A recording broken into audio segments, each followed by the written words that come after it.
오늘 성경 말씀은 다니엘 10장 20절에서 11장 4절입니다. 오늘 말씀은 묵시이기 때문에 본문의 해석을 중심으로 하겠습니다. 본 단락은 히데겔 강가에서 다니엘에게 주신 묵시의 서론 부분에 해당합니다.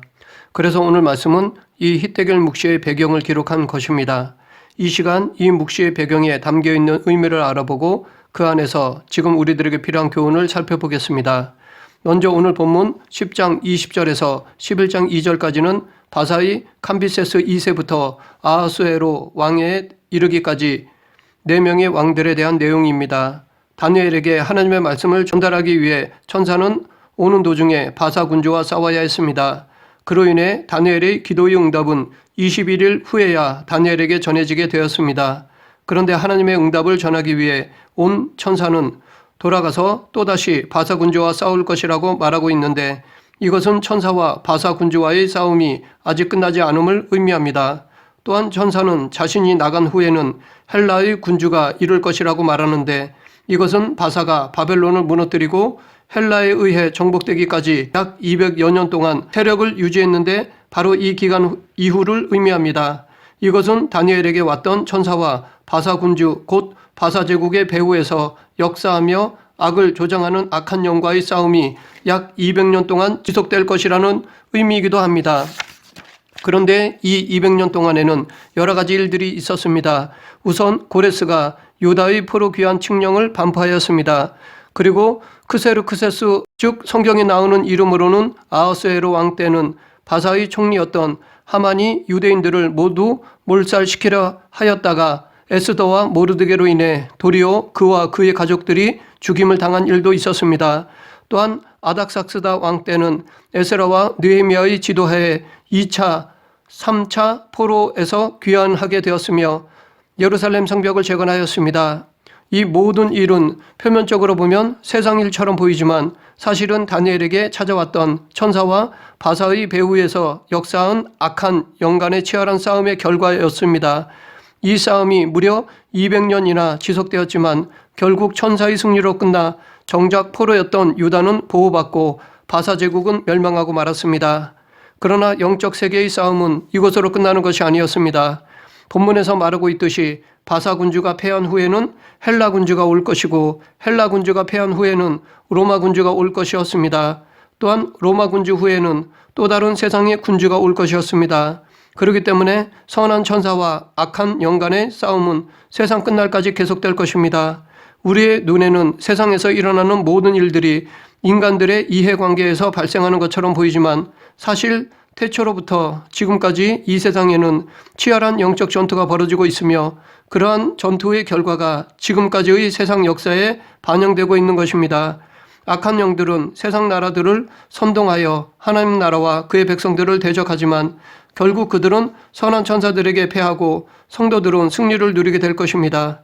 최종적으로 성도들은 예수 그리스도께서 다시 오시는 날 최후 승리자로 당당하게 설 것이며 그로 말미암아 영원한 영광을 누리게 될 것입니다.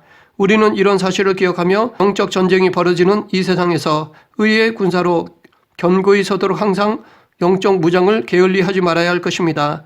우리가 갖추어야 할 이 영적 무장에 대해 사도 바울은 전신갑주를 입으라고 말했습니다.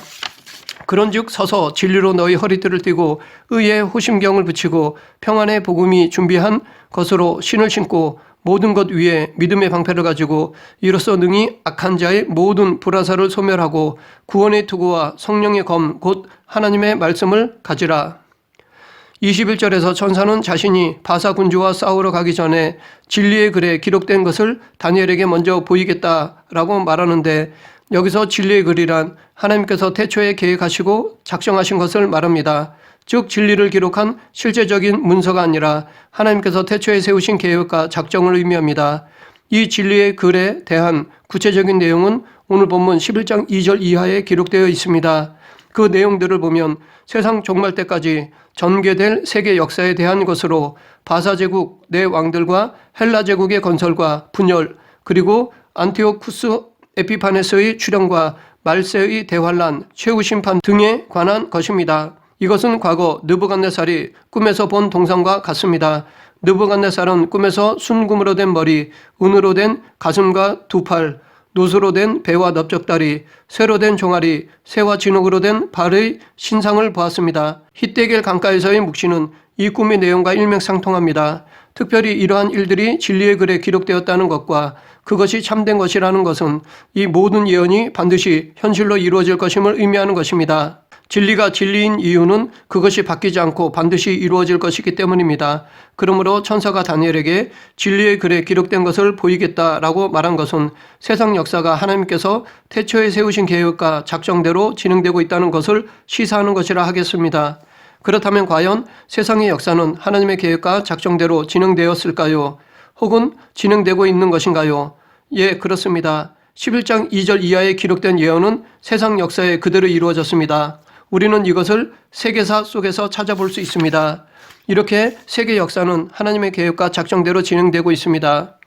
우리의 눈으로 볼 때 세계의 역사는 인간들에 의해 진행되었고 앞으로도 인간들에 의해 역사가 만들어질 것처럼 보이지만 사실 세상의 모든 일들은 다 하나님의 계획과 작정 그리고 그것을 이루어 가시는 하나님의 섭리로 말미암은 것입니다. 앞으로 되어질 일들도 모두 하나님의 주권 아래서 이루어질 것입니다. 그렇기 때문에 여기서 우리가 마음에 두어야 할 것은 다니엘 12장에서 확인할 수 있는 것처럼 하나님의 계획과 작정은 세상의 종말과 최후의 심판을 향하고 있다는 사실입니다. 즉 세상의 역사는 인간에 의해 무한대로 흐르는 것이 아니라 하나님의 작정하심대로 반드시 끝이 있다는 것입니다. 물론 이 끝은 아직 우리에게 이루어지지 않았습니다. 그러나 과거의 역사가 하나님의 계획과 작정에 따라 진행되었듯이 앞으로 있을 세상 종말도 하나님이 작정하신 대로 반드시 이루어질 것입니다. 그리고 반드시 세상은 하나님의 심판 아래 놓일 것입니다. 그러므로 우리는 세상의 종말은 반드시 있고 하나님의 심판도 반드시 이루어진다는 것을 기억하며 세상을 거룩하게 살면서 마지막 때를 대비해야 할 것입니다. 예수님의 표현에 따르면 등과 기름을 준비하고 있어야 합니다. 계속해서 21절을 보면 다니엘에게 와서 말씀을 전하는 천사는 나를 도와서 그들을 대항할 자는 너희의 군주 미가엘 뿐이라 라고 말하였습니다. 히데겔 강가에 있는 다니엘에게 찾아온 천사의 이름이 구체적으로 나타나 있지는 않지만 이 천사가 하나님의 메시지를 전달하는 사명을 가지고 있는 점에서 앞의 8장, 9장에서 다니엘이 본 환상의 의미를 설명해 주었던 가브리엘 천사가 아닌가 추측해 봅니다. 성경에 보면 가브리엘 천사는 소식을 전하는 전령자로 간혹 등장합니다. 신약 때에 가서는 사가랴와 마리아에게 세례 요한과 예수님의 잉태 소식을 전해주기도 했습니다. 더욱이 그가 자기를 도와서 바사의 군주와 헬라의 군주를 대항할 자가 미가엘 뿐이라고 말한 것에서 더더욱 그가 가브리엘 천사장이라는 것을 확실하게 해줍니다. 이 미가엘 역시 가브리엘과 마찬가지로 천사장인데 이 미가엘은 하나님의 나라의 백성을 위하여 싸우는 사명을 가지고 있습니다. 그래서 가브리엘이 미가엘을 다니엘 12장 1절에서 내 민족을 호위하는 큰 군주라고 소개했던 것입니다. 성경의 다른 곳에서도 미가엘 천사는 싸움과 관련되어 나타나고 있습니다. 그는 태초에 사탄의 세력이 타락하여 하나님을 대적하였을 때 그들과 싸워 승리를 거두고 그들을 하늘에서 추방하였습니다. 또한 그는 모세의 시체를 두고 마귀와 싸웠던 적도 있었습니다. 이 미가엘은 악한 영의 세력들이 다니엘에게 오는 가브리엘을 항해할 때 가브리엘을 도와 그로 하여금 다니엘이 정한 기도의 기간이 마칠 때 도착할 수 있게 하였고 또 가브리엘을 도와 바사와 헬라의 군주 배후에 있는 악한 영과 싸웠으며 앞으로도 하나님의 백성을 대적하는 자들과 싸울 것입니다. 지금도 사탄과 그 휘하의 악령들은 하나님의 백성을 실족해 하고 멸망에 이르게 하기 위하여 혈안이 되어 있습니다. 그래서 베드로는 베드로전서 5장 8절에서는 이런 그들을 먹이를 찾아 두루 다니는 굶주린 사자에 비유하고 있습니다. 그러나 우리는 이러한 사탄의 세력을 두려워할 필요가 없습니다. 왜냐하면 우리를 위하여 싸워주는 가브리엘과 미가엘 천사장이 있기 때문입니다. 우리는 이것을 성을 포위한 군사를 보고 두려워하던 사환에게 엘리사가 했던 말에서 알 수 있습니다. 엘리사는 사환에게 두려워하지 말라 우리와 함께한 자가 그들과 함께한 자보다 많으니라 라고 말하며 그를 위해 기도하자 사환의 영적 눈이 떠져 불말과 불병거가 산에 가득히 둘러 서 있는 것을 보았습니다. 이처럼 하나님은 당신의 천사들을 통해 우리를 지켜주십니다. 그런데 우리가 악한 세력에 대해 두려워하라야 할 더 확실한 근본적인 이유가 있습니다. 그것은 이미 2000년 전에 예수님께서 사탄을 이기셨기 때문입니다. 물론 지금 우리는 사탄의 세력의 공격으로 인하여 세상에서 환난을 피할 수 없고 고난을 당하지만 그런 중에도 믿음을 지키면 이미 2000년 전에 예수님께서 승리해 놓으신 그 승리를 누릴 수가 있습니다. 11장 1절에서 가브리엘은 다리오를 도와 BC 539년 바벨론을 정복하게 하고 그의 왕권을 강하게 하여 제국을 안정적으로 다스릴 수 있게 하였습니다. 이 다리오 때 다니엘의 사자굴 사건이 있었습니다. 그러면 이렇게 하나님께서는 다리오를 강하게 하신 것은 바벨론을 심판하고자 해서였습니다. 바벨론은 유다 나라를 멸망시키고 하나님의 성전을 파괴했을 뿐만 아니라 많은 유다 백성들을 살육하고 살아남은 자들은 바벨론 땅으로 포로로 잡아갔습니다. 또한 그보다 더 근본적인 이유는 바벨론의 불신 때문이었습니다. 하나님은 다니엘과 세 친구를 통해 당신을 계시해 보이셨습니다. 그러나 느부갓네살은 하나님의 능력과 은혜를 체험했음에도 불구하고 하나님을 믿지 않고 우상을 숭배하였습니다. 그래서 이에 대한 응징으로 하나님께서 심판의 도구로 다리오를 사용하신 것입니다. 이에 더하여 또 다른 중요한 이유가 있습니다. 하나님은 유다의 형벌의 기간, 곧 바벨론 포로 기간을 70년으로 정해 두셨습니다. 그래서 유다 백성들이 70년간의 바벨론 포로 기간을 채우게 되면 그들을 다시 그들의 본토로 돌아가게 작정하셨습니다. 그런데 바벨론은 당시 포로민들을 돌려보낼 생각이 없었습니다.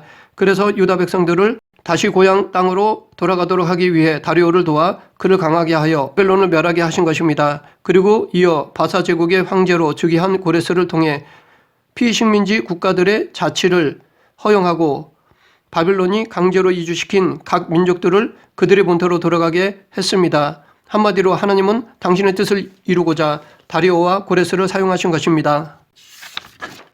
이러한 일들이 겉으로 보면 단지 구 제국의 몰락과 신흥 강국의 출현 그리고 새 제국의 정책 변경으로 보입니다. 그러나 그것은 궁극적으로 당신의 말씀대로 세상 역사를 이끄시며 당신의 백성들 가운데 구원 역사를 성취해 가시는 하나님의 의지와 섭리의 결과였습니다. 하나님은 지금도 세상 역사를 당신의 백성인 성도들을 중심으로 운행하십니다. 세상의 시선으로 보면 성도들은 약하고 미약해 보일 수 있습니다. 그러나 정작 이 세상의 주권자 대신 하나님은 성도를 중심으로 성도를 위하여 세상을 이끄십니다. 그러므로 우리들은 이 세상 역사 가운데서 하나님이 이루시는 구속 역사의 주역임을 깨닫고 믿음을 잃지 말고 담대하게 살아가야 할 것입니다. 오늘 본문 2절 하반절 이하의 내용은 바사 제국의 네 왕과 헬라 제국의 성립과 혈과 전쟁, 안티오쿠스 에피파네스의 출현, 세상의 말세의 대환란과 최후 심판에 대한 예언입니다. 이 중에 안티오쿠스 에피파네스의 출현까지의 예언만 보면 이 예언은 다니엘 당시에는 미래에 이루어질 일들이지만 지금 우리들에게는 과거에 이루어진 일들입니다. 그래서 지금 우리는 이 모든 예언들이 세계 역사 속에서 완전하게 성취되었다는 것을 알 수 있습니다. 다시 말해 가브리엘 전사가 전한 예언이 사실이라는 것을 알 수 있습니다. 그래서 혹자는 2절 이하에 나오는 예언이 BC 5세기에 살았던 다니엘의 기록이 아니라 안티오쿠스 에피파네스가 죽은 이후 BC 2세기경의 누군가에 의해 쓰여져 다니엘서에 첨가되었다고 말합니다. 이런 사람들은 성경을 하나님의 말씀이 아닌 인간의 조작과 허구와 거짓이 만들어낸 소설쯤으로 생각합니다. 그런데 재미있는 것은 이러한 이들의 억측 같은 주장들이 오히려 역설적이게도 성경의 확실성을 증명해 줍니다. 왜냐하면 만약 본문의 예언이 성취되지 않았다면 이러한 억측을 제기할 사람들이 없었을 것이기 때문입니다. 성취되지 않았다면 예언을 그냥 개소리였다고 생각하고 말 것인데 예언이 사실이다 보니까 이성으로 받아들이기 위해 억측을 만들어낸 것입니다. 하나님은 시공간을 초월하신 초월자요 영원하신 분이시기에 시공간의 제약을 받는 3차원에서 살아가는 인간의 관점에서 보면 먼 훗날에 일어난 일까지도 마치 현재에 일어난 일처럼 생생하게 예고하실 수 있습니다. 그러므로 우리는 성경의 예언들이 우리를 기준으로 이미 성취된 것이든 혹은 아직 성취되지 않은 것이든 다 참된 것으로 인정해야 합니다. 2절 후반절을 보면 바사 제국의 새 왕이 일어날 것이며 그 후에 부유한 왕이 일어날 것이라고 말하는데 여기서 새 왕이란 바사 제국에서 고레스 이후의 왕들을 가리킵니다.